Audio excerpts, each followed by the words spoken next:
And welcome to the Trinity Grade 4 song Milonga from the 2016 to 2019 series. Straight away, Milonga, let's have a look at that title, is a Latin American rhythm, and in this instance the motif of the song, the start, is definitely one of the variations of the Milonga rhythm.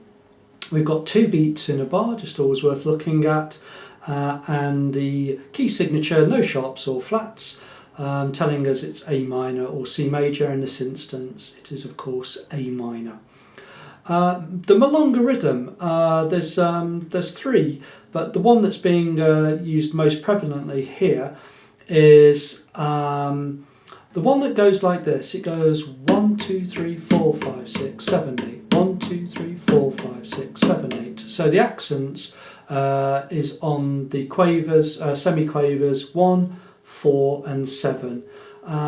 It'll become obvious as you play the music, but if you just play the semi-quavers in time, so you're just thinking 1 A and 2 A and the music kind of will take care of itself. But if we can accent beats 1, 4 and 7, then that will give us a great sound here. So the first thing to do is just to recognise that we're playing an A minor chord. We've got the fingerings written out for us, so we're just going to go 1, 2, 3, 4, 5, 6, 7, 8, and there's my accents on those beats. Again, just playing across the strings, and the feature that I'm really doing here is my sequential planting. So when my thumb plays, my ring finger goes down on the first string. When my ring finger plays, my middle finger will snap onto string 2, and then when my middle finger plays, my index finger will snap onto that string. If I take my left hand away and look at this, we get, there we go.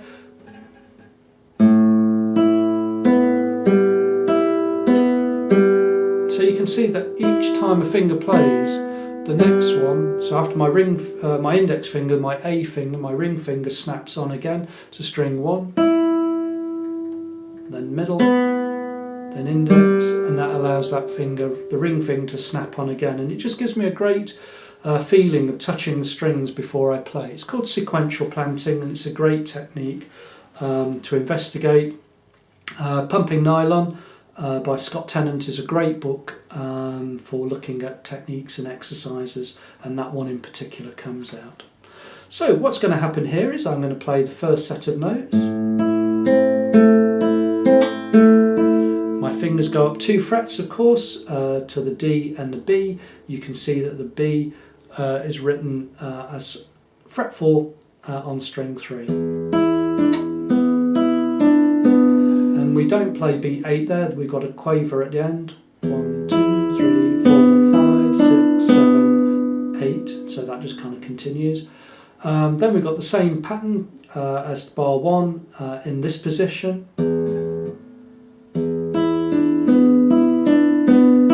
Okay, so now you're starting to hear the rhythm. 1, 2, 3, 4, 5, 6, 7, 8. And then we come back down to the A minor.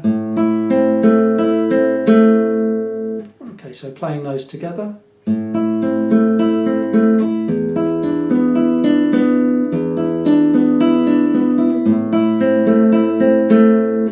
The second ending will sound like this. I'll go from the beginning.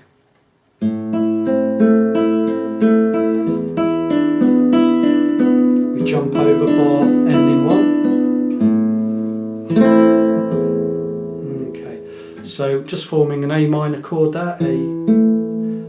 E, A, C and E, 1, 2 and that will take us to the next part of the song. So a lovely little start to the song. I hope you enjoy that, because I really do enjoy playing that part. The next part, we need finger 3 to go on fret 4, G sharp. The finger 4 will play, and then an A, back to G sharp.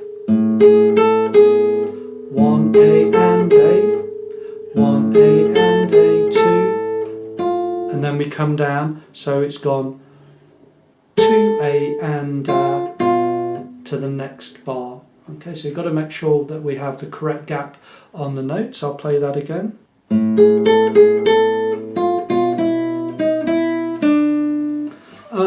So when you count the second beat of bar 5, we've already had 1 A and A, 2 A and A, 1 A and A, like that. And it's all really about keeping it in time, and try to count slowly and play slowly so you learn. So I'm going to play 5 and 6 and just count through. 1 A and A, 2 A and A, 1 A and A, 2 A and A. There we go, so that's counting through, nice and slow. Get used to the sound, and then you'll be able to speed that up a little bit to the required tempo. You can see that I kept my B down, even when I stretched over to play my D sharp. Then I just bring my finger 4 back, but you could use finger 3 there for the D natural if you wish. That takes us to the next 2 bars, and I tend to play it like this. So we have a thumb bass. I'm going to put index and middle on strings 2 and 3, and then I'm going to play thumb bass there, thumb for the D sharp, slur to the E, fret 1 to fret 2, string 4. Then I play my middle finger, my index finger, sorry, for the G sharp. Then my middle finger is ready to play the B to D. Okay.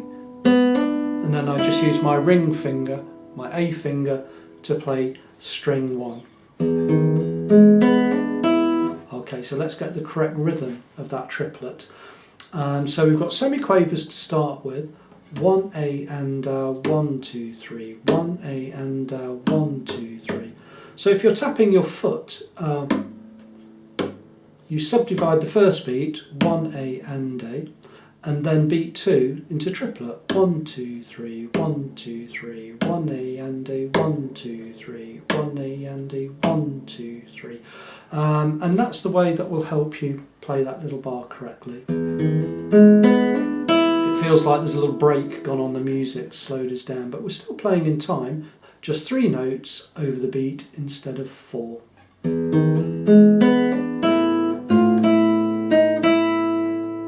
Finishing off with a low there, a low E. So that rhythm, ta ta ta ta. Okay, the last bar. 1 A and A, again, 1 A and A, 2 and.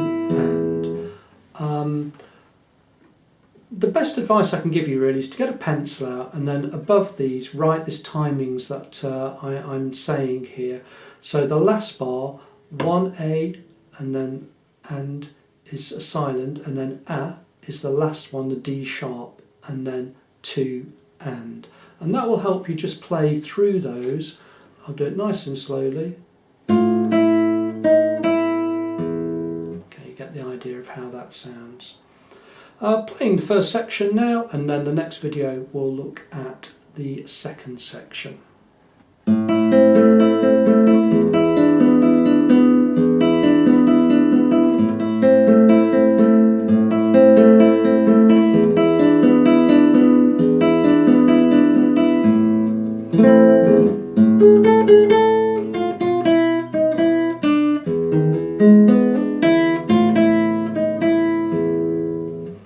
Okay, and that will take us into the next section where we've got a tasto part.